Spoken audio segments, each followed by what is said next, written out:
in Brighton. Today is Tuesday, December 12th. We are here to review dockets 1459 and docket 1460. Docket 1459, message and order, reducing the FY18 appropriation for reserve for collective bargaining by $2,681,157 to provide funding for various departments for the FY18 increases contained within the collective bargaining agreement between the City of Boston and SENA. Docket 1460, message and order approving a supplemental appropriation of $2,681,157 for various departments to cover the cost items contained in the collective bargaining agreement between the City of Boston and SENA. These matters were sponsored by the mayor and referred to the committee on November 29, 2017. I'd just like to remind folks that this is a public hearing, both being taped and broadcast live on Comcast Channel 8 and RCN Channel 82. I'd ask people in the chamber to silence their electronic devices. At the conclusion of the presentation from the administration and questions and answers from my colleagues, we will have public testimony. There is a sign-in sheet to my left by the door. We ask that you state your name, any affiliation, and residence. I'd like to welcome both Justin Sterrett and Alexis Kachuk from the administration who will provide today's testimony. Welcome. Great, thank you, Councillor. The light should be on. There you go. Great, thank you. Good morning, Councillor Siomo. Thank you for inviting us here today. My name is Justin Sterrett. Like you said, I'm the Budget Director for the City of Boston. I'm here to offer testimony on both dockets, like you mentioned. 1460 increases the FY18 appropriations for 30 city departments by a total of $2.6 million. This is to cover the FY18 costs contained in the collective bargaining agreement that you mentioned between the city and SENA. Docket 1459 coincides with that for the same amount of money and decreases the collective bargaining reserve that, as I'm sure you remember last year, the City Council set aside for FY18 collective bargaining purposes. If you remember, that was for a total of $47 million. This contract and sort of drawdown on the reserve will bring the collective bargaining reserve balance to $20.9 million. As you, I'm sure, remember, we've finished collective bargaining contracts and have come through City Council for 4 other unions throughout the year, probably most notably BTU, detectives, and OPEIU. The SENA budget supplemental that we're requesting today will bring the total unionized contract under contract right now with employees to 64%. And if you have any specific questions, happy to answer them, but I'd love to turn over to my colleague, Alexis Kachuk from Labor Relations, to talk about any specific highlights from the contract. Great, thanks. Good afternoon, everybody. My name is Alexis Kachuk. I'm here testifying on behalf of the Office of Labor Relations on behalf of the administration. I'll just give a couple of bullet points, and then I'd be happy to take any more specific questions you might have. So this particular bargaining unit has 670 members. They are mainly in the following departments: the Department of Information Technology, the Boston Centers for Youth and Families, Parks and Recreation, and Inspectional Services. There are a few employees also over at the Police Department serving in SENA positions. This, similar to AFSCME and similar to some of the public safety contracts that have been before your body, these are 2 different agreements, one for 2016 into 2017 and the other from 2017 to 2020. The general wage pattern is 2-2-2-2. There were some changes in terms of providing SENA members with the city's paid parental leave policy. It is consistent with that provided to exempt employees of the city as well as AFSCME. We clarified the 20-year rule, which is it's almost about 40 years old, and it's been inconsistently applied in different departments in terms of salary scales and promotions. So there are some clarifications in this document regarding that. Also, there were some positions that were union protected by SENA, that the city, when analyzing them, determined they were inappropriately classified. They were positions that were deemed either managerial or dealing with confidential information, or both. We bargained that with the union, and they have agreed to move 4 positions out of the unit, 2 in the IGR department, 1 in HR, and 1 in Treasury and collecting. How that will work in terms of the positions is once they become vacant for 3 of them, they will go back to being exempt positions. Gotcha. One of the positions, Director of State Relations at IGR, because this agreement is retroactive on the positions going back to November 1st, 2016, the person who is currently in that position took the position in February of 2017. So 1 person is retroactively out of the union. Gotcha. 3, it will be when they vacate the Gotcha. position. There are a couple of other items here in terms of wages. This group would have a new step 10. That would be a 2.5% increase from their current existing step 9. You would have to be in the step for a year in order to move up. BCYF employees that are working weekend shifts would see a flat $40 weekend differential per shift. Generally, it's only 1 shift. It's hardly ever been 2.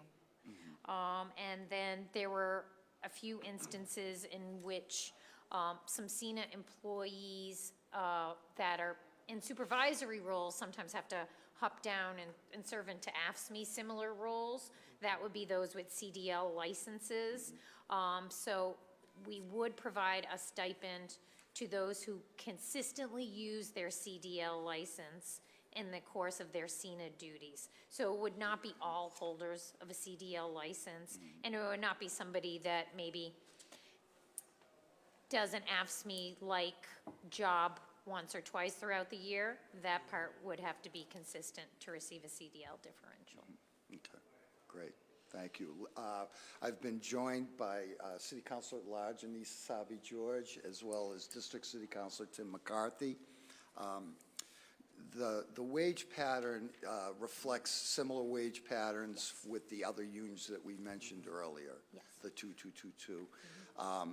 I would also, just for the record, SENA stands for Service Employees Union of North America. Yes, that is what they are, and you'll see that if you were getting into the weeds with this contract, there has been a title change in the MOU, and that's to be consistent with the Right. national arm Gotcha. of SENA. Oh, okay. So when you look at it, it'll say the United Steel, Paper and Forestry, Rubber, Manufacturing, Energy, Allied Industrial and Service Workers International Union. So That's if a mouthful. it is a mouthful, and in the city we'll still refer to them As SENA. as SENA. Okay. But it was a housekeeping provision to stay consistent with their brothers and sisters across the country. Great. I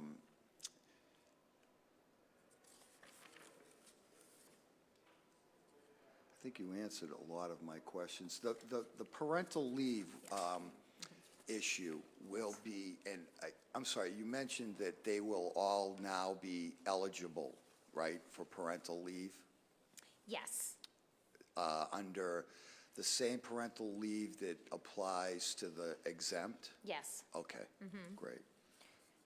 which means that the city also has rights to change or eliminate that benefit with 30 days' notice. Great, okay. Councilor Sabi George? I'm okay, thank you. Okay. Tim McCarthy? I was a SENA member in Public Works, so You mean I the wanted to. rubber I'm not and- reading Yes. that. No. No, everybody works really hard in SENA, especially in the Public Works Department. I always like to remind people that the people who plow your streets are the same people who change your barrels the next day. But I say to the commissioners, especially in Public Works, to make sure that the overtime budget is needed, because we don't have as many men and women as we used to have. but I'd like to see that overtime spread out within some more of the managers. Some managers are a bit hungry on the overtime, and I just keep an eye on that, because it makes me concerned when I see some managers making a lot of overtime and some managers not making any. There is a change here, and I didn't highlight it in my general synopsis, and it's definitely not very specific right now, but there is an on-call committee established here for each department to look at how that is working operationally. Obviously, in some departments, I'll use Do It as an example. It's tough to do a rotating list and do it if somebody has very specific technical knowledge. But in some of the departments that you've described, we're trying to pay attention to the rotation of that list. And there's also a weekly stipend for those who are on call. Yeah, that's great. It also becomes a morale issue, too. Yes. So, thanks. Thanks. Just one final thing. So you mentioned that we now have 64% of the labor force under collective bargaining agreements. And with the remaining almost $26 million, right, or 20.9 left. Yep. Good enough to, in your estimation, again, I know it's kind of Yeah, it's a great crystal question. ball stuff, but. I think it'll depend a little bit on how the negotiations go with the rest of the unions, but I Right. think that when we budgeted last year, we thought that would cover the majority of the collective bargaining costs that we have. So we're hopeful, but it'll really depend on the contracts. And especially if you maintain the same wage pattern probably with Yeah, other that's a good point. collective bargaining units. Great, great. So with that, I will close today's hearings regarding docket 1459 and dockets 1460. Oh, sorry. Oh, I'm sorry. I'm sorry.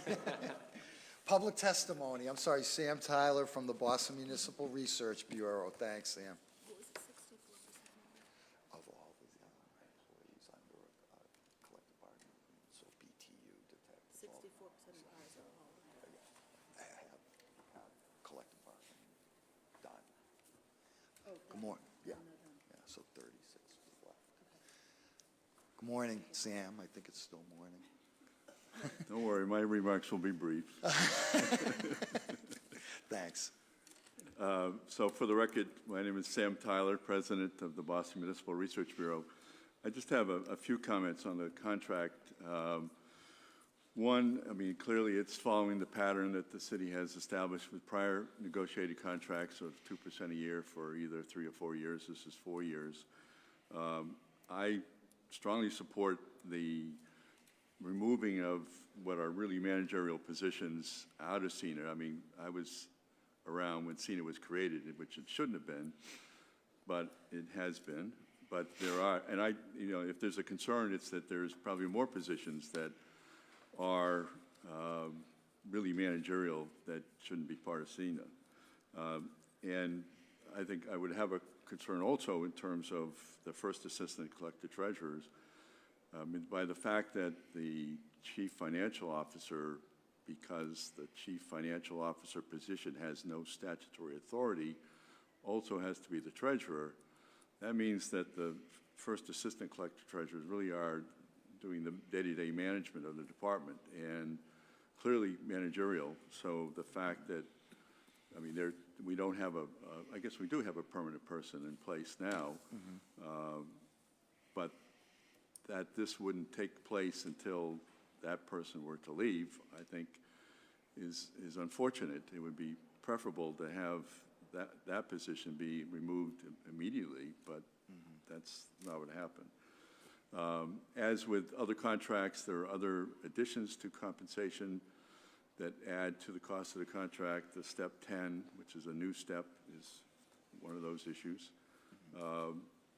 Compensation grade appeal that's in this contract that would allow for discussions which even could lead to arbitration, upgrading positions. We've always basically taken the position that that's really a responsibility of the city through the Human Resource Department to really evaluate positions and determine grade changes. So there's concern that this would be done on a union by union basis as opposed to a comprehensive plan by the administration. which would be, our recommendation. And then I think the other issue is the direct deposit. I mean, takes, from paper to technology, which is a real plus. It's been something that I think the city's been trying to do for some time. So that's positive. So just some comments, not suggesting any change or that the council's not going to approve this in any way, but those are some of the issues that we would like to point out. Thanks. Thank you, Sam. And I think, if I remember correctly, you did recently hire someone that will retroactively be exempt. Was that your testimony, right? And Yes, that- and with respect to the first assistant collector treasurer, without naming the individual in name, Right. she also left prior to that date. So that is an exempt position. We don't have a unionized person Okay. in that. And in terms of the CGA process, just to give a little bit of background, there was a situation in one or two of the departments in which SENA managers were managing employees that, because of agreements from 2012 and 2013, the AFSCME employees they were managing were making more money than their managers. As part of the bargaining process, rather than putting in an automatic lever or a trigger for whenever that happens, we didn't want positions to start piggybacking off of each other. So we discussed ending what happened in a prior administration and addressing it through the CGA process if we were to determine it happened again in another department. Could you just CGA for the listening Yeah, audience? so it's the Compens- classification, yeah, yes. right. And it is largely through HR. So this was sort of to correct something that happened in the past. Right. And we thought that this was the cleanest way for the city to address it in this current set of documents. Great. Pretty good? Good? All right, great. So now we will adjourn regarding dockets 1459 and 1460. Thank you. He's the guy that's the roving. What's that?